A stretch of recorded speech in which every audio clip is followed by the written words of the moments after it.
Minsan madaming matapang. Minsan marami nang bubulyaw. Pero napaka-giver, napaka-generous, mahilig magpakain. Yan, mga good Samaritans yan. Wow. Sabihin mo sa katabi mo, ako yun, minsan. Minsan. Daras-darasan nyo. Diba? Sanhi ng pagkakasala. Yan ang gusto kong tutusan. Sa mundo na ito na ating ginagalawan, ay maraming pinanggagalingan o sanhi ng pagkakasala. Minsan, paggising mo pa lang, mainit na ulo mo. Diba? Minsan, paggising pa lang natin, galit na agad tayo. Bakit? Nung natulog ka, ang linis ng lababo, paggising mo, dami hugas ang plato at baso. Walang niya kayo! Natulog ako, nalinis kita! Ba't kayo dami ka lang? So, bakit? Eh kasi habang tulog kayo, mga anak mo nang hinain. Kaso, ang akala ng mga anak mo, boarding house yung kanilang bahay. Yung bahay. May taga-linis. Isang gano'n eh. Pag-gising mo pa lang, kakasala ka na. Bago ka lumabas ng bahay, nagkakasala ka na. Pagpunta mo sa gawain, nakita mo yung isang kapatiran, nagkakasala ka na. So, di ba? Ang daming pinanggagalingan ng sanhi ng pagkakasala. Ang una sa ating pong pagbasa, tao. Mabuti pa sa isang tao ang bitinan ng gilingang bato. Ano yun? Gilingang bato.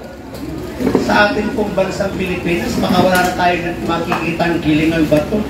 Siguro sa Google na lang, pag nag-Google ka, gilingang bato. Imagine niyo kung gaano kabigat.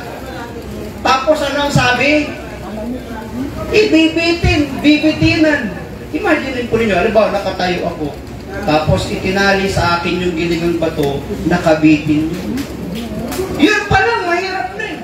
Pagkatapos, itatapon pa sa dagat. At kapag ikaw ay nasa dagat, hindi ka basta lulubog. Yung dagat na tinutukoy dito ay yung Dead Sea. Sa dagat na patay, napakataas ng content ng salt. Mas mataas yung content ng salt niya. Kaya daw pag ikaw ay nagpunta doon, hindi ka lulubog. Lulutang ka lang. Kaya kahit hindi ka marunong lumagoy, hindi ka lulubog, hindi ka mamamatay. Kailan ka mamamatay? Kailan ka lulubog? Kapag binitinan ka ng gilingang bato. Yung batong yun ang hahatak sa'yo para lumubog ka. Ang tindi ng pahirap, di ba? Ganon yung dapat kasapitan ng mga pinanggagalingan ng pagkakasala. Tanungin ang katabi, ikaw ba yun? Minsan yung mga chismosa, pinanggagalingan ng pagkakasala, di ba? Minsan yung mga marites din. Pero hindi lahat ng marites masama. Meron din pong mga good na marites. Hindi lahat ng marites bad. Saan matatagpuan yung mga good na marites? Dito sa abyss. Amen. Sa mga gawain. Maraming marites dyan, pero good. Bakit good? Minsan, di ba, meron tayong problema. Nahihiya ka naman na i-broadcast yung problema mo. Pero madalas yung problema mo na i-share mo sa close friend mo. Di ba? Tapos yung close friend mo, yun ang marites. Nagkwento sa ibang mga kaibigan yung iyong problema. Hanggang sa nagkasundo sila, natulungan ka sa iyong problema.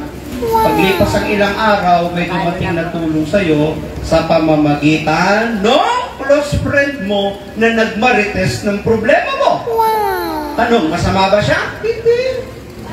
Ano tawag sa kanya? Good Samaritans. Dahil sa kanya, natulungan ka.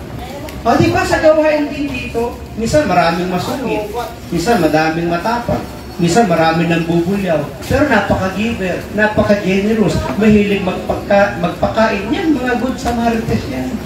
Sabihin mo sa katabi mo, ako yun, minsan. Daras-darasan nyo. Diba? So ano ang dapat gawin sa mga pinanggagalingan ng sanhi ng pagkakasala? Yung tao, bibitinan ng gilingang bato, itatapon sa dagat. Sobrang pahirap yun. Pagdating sa ating pong pagbasa, Hindi lang pala tao ang pinanggagalingan ng pagkakasala. Thank you all for watching this here